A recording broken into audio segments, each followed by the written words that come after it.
तो चलिए हम लोग इलेक्ट्रोमैग्नेटिक इंडक्शन चैप्टर पढ़ रहे थे, उसमें हम लोग का आज हमारा दूसरा लेक्चर है। पहला लेक्चर में जो कुछ बातें हम आपको पढ़ाए थे एक बार जल्दी जल्दी रिकैप करा देते हैं, फिर हम दूसरा लेक्चर की ओर चलेंगे। ठीक है, आज का लेक्चर ज्यादा इंपॉर्टेंट है, काहे कि इसमें हमको लॉ पढ़ना है, लॉ पढ़ना है, लॉ समझना है और लॉ पर बेस्ड सवाल करना है। ठीक है, क्लियर है? चलिए शुरू करते हैं।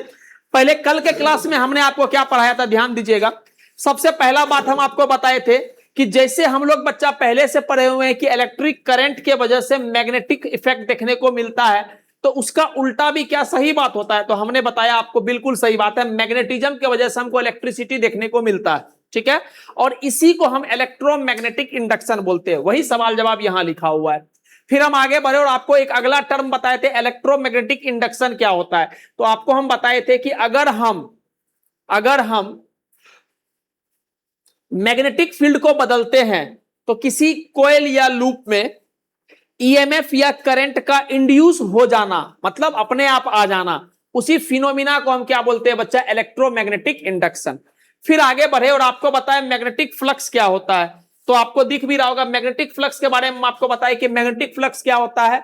Total number of magnetic field lines passing normally through a surface, उसी को मैग्नेटिक फ्लक्स बोलते हैं। ऐसा यूनिट वेबर होता है, सीजीएस यूनिट मैक्सवेल होता है, डायमेंशनल फार्मूला वगैरह सब कुछ आपको बताए थे। ठीक है, अगर हमारा मैग्नेटिक फील्ड यूनिफॉर्म होगा तो मैग्नेटिक फ्लक्स का फार्मूला क्या बनता है बच्चा? बी ए कॉस थीटा। थीटा किसके किसके बीच का एंगल होता है? मैग्नेटिक फील्ड और एरिया वेक्टर के बीच का। ठीक है, बढ़िया। फिर आगे बढ़े और कुछ सवाल किए, और सवाल करने के बाद हम आपको फैराडे का एक्सपेरिमेंटल ऑब्जर्वेशन समझाए थे। इसमें हम लोग इस नतीजा पर पहुंचे थे ऑब्जर्वेशन पढ़ने के बाद कि अगर हम मैग्नेटिक फील्ड को बदल रहे हैं या एरिया ऑफ कॉइल या लूप को बदल रहे हैं या मैग्नेटिक फील्ड और एरिया के बीच का एंगल थीटा को बदल रहे हैं, या इतना ना बोलना हो तो साधारण भाषा में अगर हम लोग मैग्नेटिक फ्लक्स को बदल रहे हैं तो किसी भी कॉइल में या लूप में ईएमएफ या करंट इंड्यूस हो जाएगा। यस और नो? ठीक है, और इसी के बेसिस पर फैराडे ने दो गो लॉ दिया जिसको हम लोग बोलते हैं Faraday law of electromagnetic induction. Clear? ठीक है, तो पहले उसको समझते हैं, उसके बाद साथ ही साथ आप लोग लिखोगे, क्योंकि बाद का बात गया है ना। हाँ, तो अगर हो सके तो छोटा सा हेडिंग डालिएगा बच्चा, Faraday law of electromagnetic induction. पहला काम है समझना, ठीक है, उसके बाद जाके फिर आप छाप लेना। ठीक है, हेडिंग डालिएगा Faraday law of electromagnetic induction. बाकी सब कहां गई? चले गई? क्यों?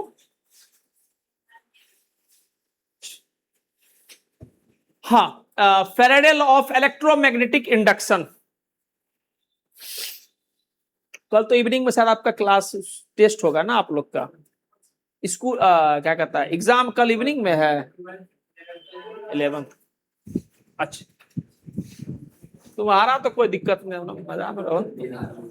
हाँ, Faraday law of electromagnetic induction. कृपया ध्यान से सुनिएगा, 10-15 मिनट बस आपका कंसंट्रेशन चाहिए। यहां पर दो बात बस समझाना चाह रहे हैं, उसको समझ लियो, मेरा काम हो जाएगा। ठीक है, Faraday law of electromagnetic induction दो गो होता है, फर्स्ट लॉ और सेकेंड लॉ। पहले फर्स्ट लॉ को पढ़ रहे हैं, पहले हम फर्स्ट लॉ को। ठीक है, तो आप लिख लीजिएगा Faraday first law of electromagnetic induction. ठीक है, पहला लॉ यही ऑब्जर्वेशन है, यही ऑब्जर्वेशन ही पहला लॉ है।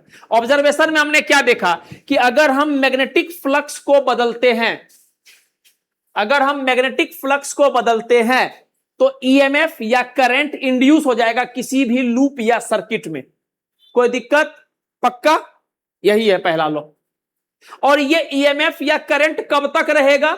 जब तक आप मैग्नेटिक फ्लक्स को बदलते रहेंगे। जहां आपने मैग्नेटिक फ्लक्स को बदलना छोड़ा वापस से सब कुछ जीरो हो जाएगा।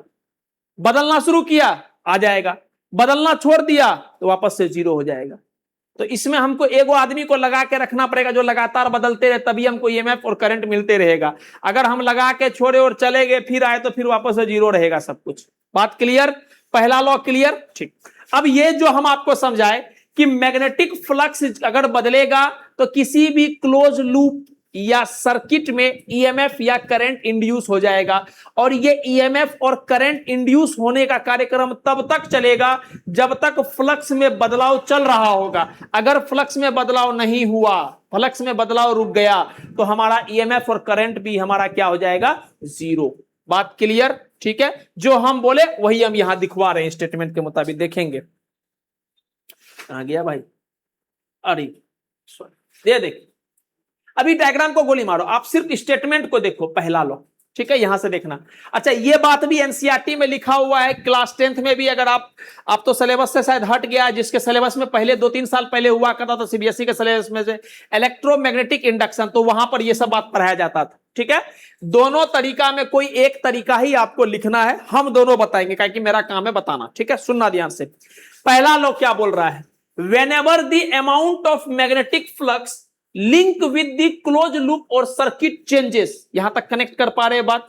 किसी भी क्लोज लूप या सर्किट से जुड़ा हुआ अगर मैग्नेटिक फ्लक्स बदल रहा है, चेंजेस एन ईएमएफ या करंट जो भी बोल दो, is induce in the loop और सर्किट, ईएमएफ या करंट आ जाएगा, which last as long as change in flux continue. और ये कब तक रहेगा? जब तक फ्लक्स में बदलाव होते जा रहा है। अगर फ्लक्स में बदलाव नहीं हो रहा है तो सब कुछ हो गया कितना, जीरो। ये बात समझ में आया? पक्का। अब इसी को समझाने का एक और तरीका है, थोड़ा सा हम समझाते हैं, उसके बाद लिख लेना। प्लीज ध्यान देना बच्चा। मान लो हमारे पास यहां पर एक क्लोज लूप है, कोई दिक्कत नहीं, और इस क्लोज लूप को हमने किसी तरह से एक सिस्टम में लगा के गैल्वेनोमीटर के साथ कनेक्ट कर दिया। अच्छा, आप सोच पाएंगे इस, अरे ये तो खतरनाक बन गया यार। हाँ, अच्छा, गैल्वेनोमीटर क्यों लगाए? कोई बता सकता है क्यों लगाए गैल्वेनोमीटर? करंट चाहिए तो एमीटर लगा लेते, गैल्वेनोमीटर क्यों लगाए? काहे कि हल्का सा चिन्नो से मिन्नो से भी करंट आएगा तो हमको पता चल जाएगा कि करंट आया था। ठीक है, इसलिए गैल्वेनोमीटर लगा लिए। ठीक, बढ़िया। अब हम क्या किए, ये लूप है हमारे पास और यहां पर हम मैग्नेट ले लिए। प्लीज सुनना, फिर अब वहां से कनेक्ट कर देंगे, ये नॉर्थ और ये साउथ। ठीक है, बढ़िया। अब आपसे पूछेंगे इसके वजह से मैग्नेटिक फील्ड लाइंस कैसे होगा, तो आप बोलोगे सर बहुत बार बता चुके हैं, मैग्नेटिक फील्ड लाइंस क्या होता है यार, नॉर्थ से निकल रहा होता है और साउथ में इंटर कर रहा होता है। बोलो कोई दिक्कत? अरे हाँ या ना? ठीक, अब आप खुद सोचो, प्लीज मेरा बात को सुनना ध्यान से, आप खुद सोचो, अगर हम इस मैग्नेट को इसके पास में लाएंगे तो फील्ड लाइंस का संख्या, जो ई वाला जो नहीं जा रहा था लूप में, ई भी अंदर से जाने लग जाएगा। अरे हाँ ना? ई पास में लाएंगे तो कुछ लाइंस और बढ़ जाएगा। आप बताओ, अगर हम इसको इधर की तरफ ला रहे हैं तो कुछ लाइंस बढ़ा, अगर मैग्नेटिक फील्ड लाइंस बढ़ेगा इसका मतलब क्या हो रहा है, फ्लक्स बढ़ या घट रहा है, फ्लक्स बदल रहा है, और फ्लक्स बदलेगा तो वापस से इसमें क्या आ जाएगा बच्चा, करंट आ जाएगा, और करंट आ गया तो डिफ्लेक्शन हमारा जो भी होना होगा वो हो जाएगा। ये बात समझ में आया? हम ये बोल रहे हैं कि जब हम मैग्नेट को पास में लेकर आए तो मैग्नेटिक फील्ड लाइंस का संख्या लूप से बदला, बढ़ाना, तो मैग्नेटिक फील्ड लाइंस का संख्या अगर लूप से बदलेगा इसका मतलब क्या हो गया, फ्लक्स बदल रहा है, और फ्लक्स बदलेगा तो कौन आ जाता है, ईएमएफ या करंट। ठीक है, बढ़िया। अच्छा, इसको हम दूर ले जाएंगे तो अब मैग्नेटिक फील्ड लाइंस का संख्या कम होगा। ये वाला लाइन देखो आ रहा था और इसको दूर ले जाएंगे तो शायद ये वाला लाइन नहीं आए, कहीं दूर से निकल जाए। तो जब हम इसको दूर ले जाएंगे तो मैग्नेटिक फील्ड लाइंस का संख्या कम या ज्यादा होगा। मैग्नेटिक फील्ड लाइंस का संख्या कम या ज्यादा होगा, इसका मतलब क्या, फ्लक्स कम या ज्यादा होगा, और फ्लक्स बदलेगा तो वापस से कौन आ जाएगा, ईएमएफ या फिर करंट। बोलो कोई दिक्कत नहीं? अच्छा, यही काम इसको भी करेंगे तो हो जाएगा। ए भाई साहब, इसको भी अगर हम इसको इधर ले जाएंगे तो फील्ड लाइंस बढ़ा तो फ्लक्स बदला तो फिर आ गया कहानी, और दूर ले जाएंगे तो फील्ड लाइंस घटा तो सब कुछ घटा, वो बदला तो सब कुछ हो गया। ये मूल बात समझ में आया? हम ये बोल रहे हैं कि अगर इन दोनों के बीच में रिलेटिव मोशन हो रहा होगा, रिलेटिव मोशन का मतलब समझ रहे हैं ना, चाहे एगो पास आ रहा है चाहे एगो दूर जा रहा है, जब लूप और मैग्नेट के बीच में रिलेटिव मोशन हो रहा होगा, तो स्वाभाविक सी बात है कि फील्ड लाइंस ज्यादा कम हो रहा होगा। और अगर फील्ड लाइंस ज्यादा कम हो रहा होगा, इसका मतलब फ्लक्स ज्यादा कम हो रहा होगा, इसका मतलब फ्लक्स बदल रहा है, और फ्लक्स बदल जाएगा तो क्या आ जाएगा, ईएमएफ या करंट। बोलो कोई दिक्कत किसमें, क्लोज लूप में। ठीक है, तो फेरेडे के नियम को, अरे समझ गया ना बच्चा, हाँ, फेरेडे को नियम को बस बोलने का दो तरीका है। पहला तरीका तो आसान है, जो हमको भी आसान लगता है वो। दूसरा ये तरीका है एनसीईआरटी में दिया हुआ, इसलिए हम आपको बता दिए। Whenever there is relative motion, किसके किसके बीच में, between a coil and magnet, an EMF और current is induce in the coil which last as long as the flux में चेंजेस बनता रहेगा, तब तक ये काम होते रहेगा। बोलो क्लियर, पक्का, कोई दिक्कत। तो ये है हमारा फेरेडे का पहला नियम, कृपया आप इतना दूर लिखे, यही है थ्योरी, यही है। बात समझ में आया, सिंपल बात याद रखना, फ्लक्स में चेंजेस आ रहा है तो ईएमएफ या करंट इंड्यूस हो जाएगा लूप में, और ये करंट का इंड्यूसन कब तक चल पाएगा, जब तक फ्लक्स में चेंज बना रहेगा। फ्लक्स में चेंज नहीं बन रहा है, काम करना बंद। अरे हाँ ना, ठीक है, यहां तक छापे, फिर सेकेंड लॉ पढ़ाएंगे।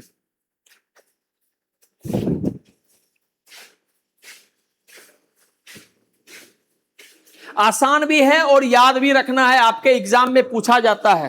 फेरेडे का दो लॉ होता है, पहला लॉ हमने सीख लिया, फ्लक्स में बदलाव आएगा तो लूप में कोयल या करंट या ईएमएफ इंड्यूस हो जाएगा, खेल खत्म। ये तब तक चलेगा जब तक बदलाव चल रहा है, बदलाव रुका, अरे जब तक पढ़ोगे तभी तक तो नंबर आएगा, छोड़ दोगे तो कहां से नंबर आएगा, है ना।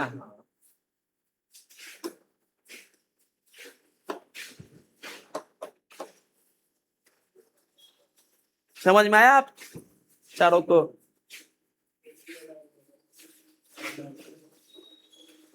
आप लग रहा है बहुत दिन बाद क्लास आ रहे हैं।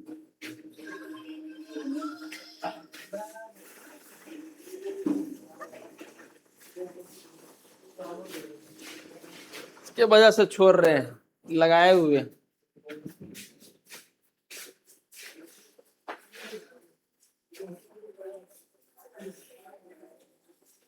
कह रहे ऐसा रिंगटोन सब कह लगाता है तुम यार, लिख लो, बात कर नहीं, कहाँ जा रही है, तो बैठे रहेगी आपकी बात।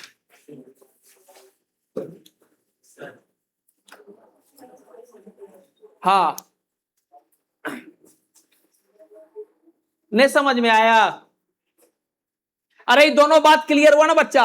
हम फिर से बोल रहे, एग्जाम में दोनों में कोई एक को बात लिखना, दोनों भी लिख दोगे तो उतने नंबर मिलेगा, है ना। हाँ, तो दोनों में कोई एक बात, चूंकि एनसीईआरटी में दिया हुआ है तो हम चाहे कि एक ये नजरिया भी आपको पता होना चाहिए, इसलिए हम आपको बोल दिए, कृपया इसको लिख लीजिएगा। सॉरी सॉरी सॉरी,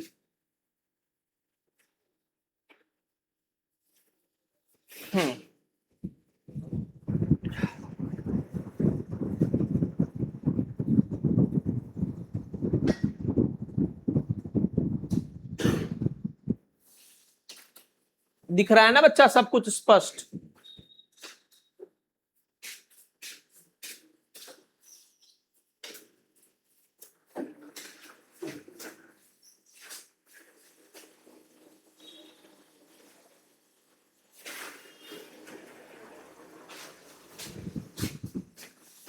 क्या हम आगे बढ़े,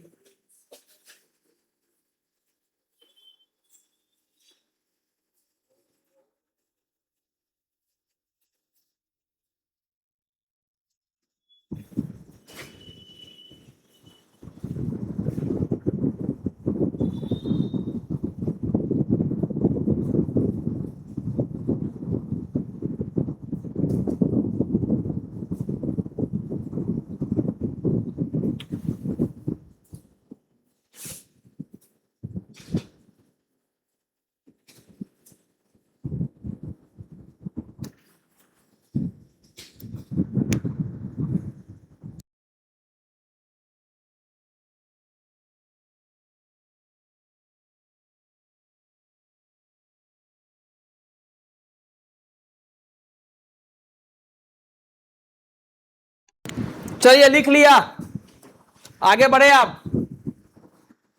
फटाक से लिखो ना यार, इतना देर काहे लगता है तुम लोग लिखने में।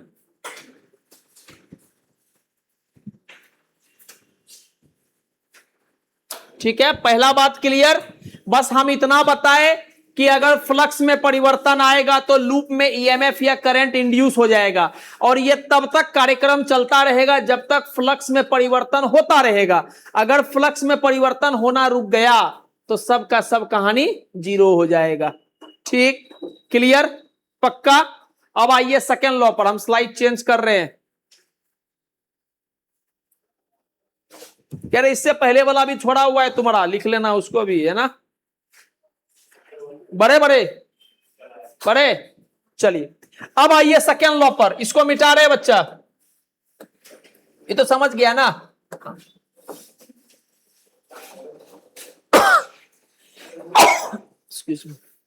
हाँ, अब दूसरा नियम पर इतना कंफर्म हो गया, फ्लक्स में परिवर्तन आएगा तो ईएमएफ या करंट इंड्यूस होगा। अब दूसरा लॉ बताता है कितना ईएमएफ इंड्यूस होगा। दूसरा लॉ बताता है संख्या, कितना ईएमएफ इंड्यूस होगा। तो सेकेंड लॉ बोलता है, प्लीज ध्यान दीजिएगा बच्चा, सेकेंड लॉ बोलता है कि सुनो रे, तुम जो पहला लॉ में सीखा कि अगर हम फ्लक्स को बदलेंगे तो ईएमएफ या करंट इंड्यूस होगा, तो अब हम बताते हैं कितना ईएमएफ इंड्यूस होगा। तो ईएमएफ जो इंड्यूस होता है वो बोलता है डायरेक्टली प्रोपोर्शनल होता है rate of change of flux with respect to time. ठीक है, जितना ज्यादा तुम फ्लक्स में समय के साथ परिवर्तन करोगे उतना ज्यादा ईएमएफ इंड्यूस होते रहेगा, जितना कम परिवर्तन करोगे उतना कम ईएमएफ इंड्यूस होगा। ठीक है, और यहां से हमको इक्वेशन मिलता है ईएमएफ बराबर कितना, माइनस का डी फाई बटे का डी टी। ओह सॉरी, तो पूरा कहानी का मूल बात, कितना ईएमएफ इंड्यूस होगा। सेकेंड लॉ बोलता है the EMF induce in a coil is directly proportional to time rate of change of magnetic flux. D phi by d t को आप समझ रहे होंगे, डिफरेंशिएशन का मदद करना लेना पड़ेगा हमको, है ना। हाँ, और जैसे ही प्रोपोर्शनलिटी आते हैं तो यहां माइनस आता है। तो मूल बात आपको इतना याद रखना है कि ईएमएफ कितना इंड्यूस होता है, माइनस में d phi by d t. कितना होता है, माइनस में d phi by d t. अब आपके मन में आ रहा होगा, हम समझ रहे इस बात को, माइनस काहे आया, माइनस काहे आया। ये माइनस जो है हम आपको समझाएंगे किस नियम से, लेंज लॉ से। लेंज लॉ बोलते हैं सर, लेंज लॉ। जो ये माइनस साइन आता है लेंज लॉ से, इसके बाद एक लॉ आएगा, इसको हम लेंज लॉ बोलेंगे। ठीक है, लेंज लॉ। ठीक है, अभी क्यों आ रहा है नहीं, बस इतना हम बोल रहे हैं। इस माइनस का मतलब है कॉज को अपोज करना, कॉज को अपोज करना, इंग्लिश में लिख देते हैं कॉज को अपोज करना। कॉज को अपोज करने का सिंपल सा मतलब है जो पैदा किया उसी को मारना है।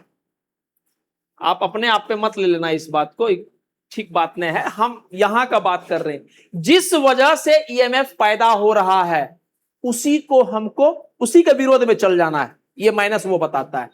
अरे यार, कॉज को अपोज करना, जिस वजह, कॉज का मतलब क्या होता है, वजह, जिस वजह से वो आया है उसी वजह को हम विरोध में चल जाएंगे। ठीक है, क्लियर, याद रखना, कॉज को अपोज करना तो आपको कनेक्ट हो पाएगा आगे बात। इतना बात क्लियर, पक्का।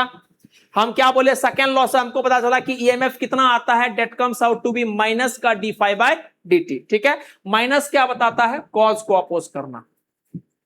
ठीक है, पैसा देके तुमसे दोस्ती किए फिर तुम्ही से झगड़ा कर लिए, समझे, कॉज को अपोज करना, हाँ या ना, पक्का। ठीक, अब जितना बात आपको बताए एक बार पढ़ते हैं, देखिए क्या आपको समझ में आता है कि नहीं। देखिए बच्चा, ध्यान दीजिएगा,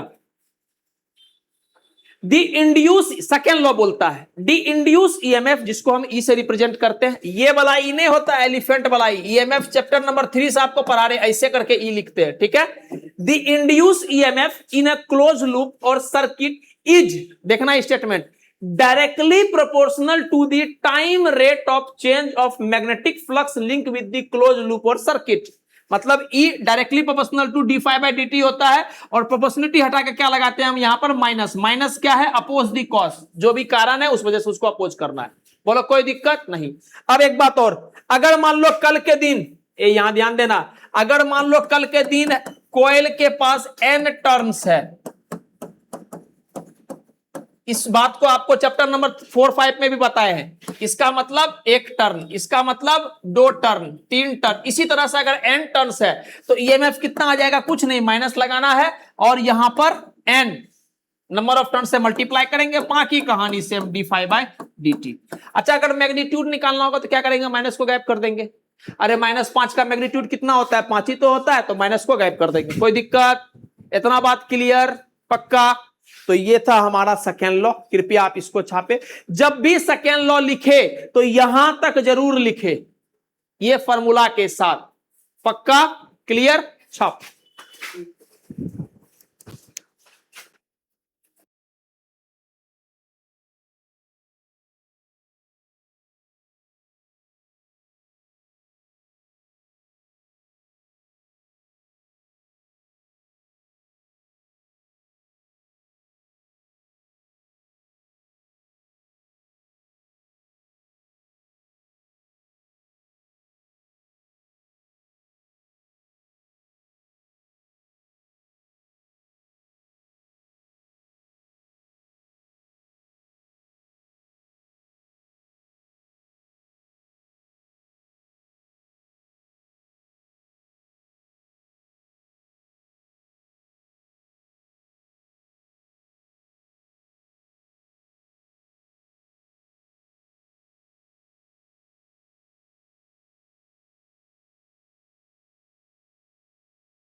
बड़े आगे, ठीक।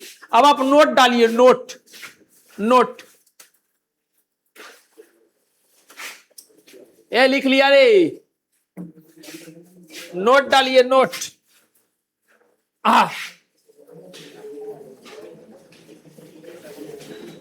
और कुछ छोटा मोटा बात को समझेंगे बच्चा, कृपया ध्यान दीजिएगा।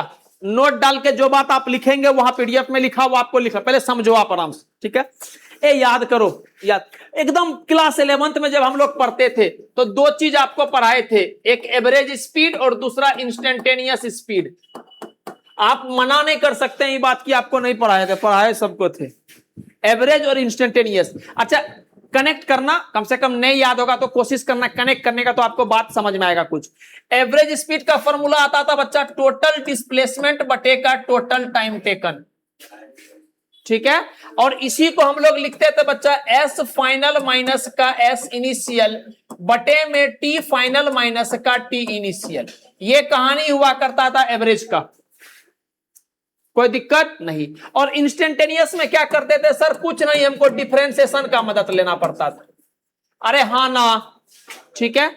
अब यहां पर आना मुद्दा, चार बात है समझना, चार बात को समझना। सबसे पहला, अगर हम आपसे एवरेज ईएमएफ पूछेंगे, वो भी उसका मैग्नीट्यूड, मैग्नीट्यूड के लिए याद करें, दो डंडा लगा देते हैं हम लोग, वेक्टर से पढ़ रहे ये बात, ठीक। जब हमको एवरेज का मैग्नीट्यूड लिखना है तो हम क्या लिखेंगे, देखना बच्चा, डेल्टा फाई वहां से कनेक्ट करना बटे का डेल्टा टी, या इसी को क्या लिखेंगे बच्चा, फाइनल फ्लक्स माइनस का इनिशियल फ्लक्स बटे का फाइनल टाइम माइनस का। यस और नो, यस और नो, ये बात कनेक्ट हुआ, उससे तो कनेक्ट हुआ। तो पहला बात आपको ये याद रखना है। अब अगर आपसे कोई पूछ देगा एवरेज करंट बताओ, तो आप बोलोगे सर ईएमएफ एवरेज निकाल लिए, ओम्स लॉ से याद करो, आई बराबर वी बटे का आर।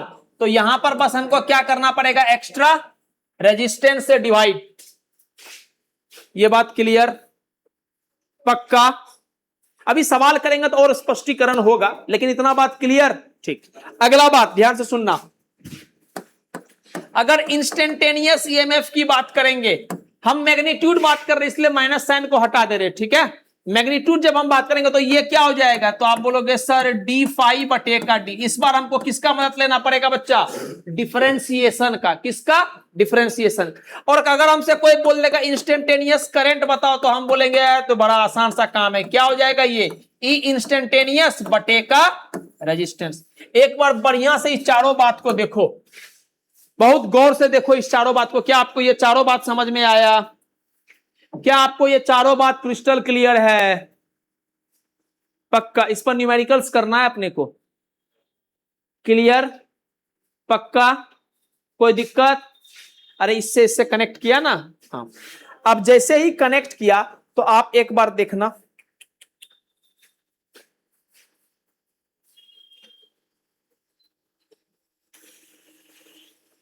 हाँ देखो, तो ये चार गो बात जो नोट में लिखा हुआ आपको कनेक्ट हो रहा है।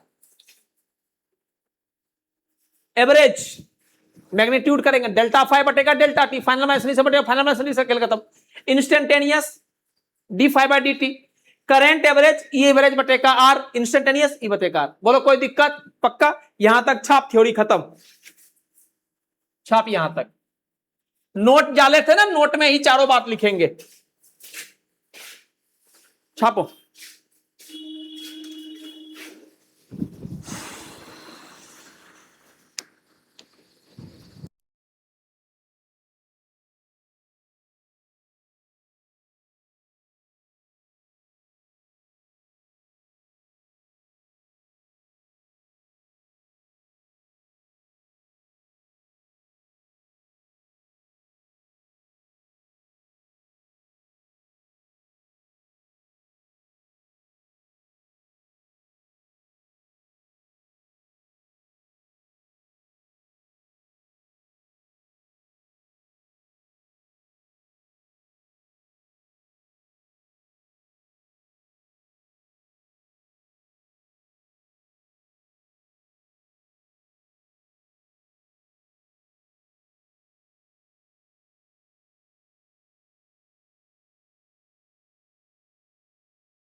क्या आगे बढ़े, बढ़े आगे, इतना बात क्लियर, पक्का।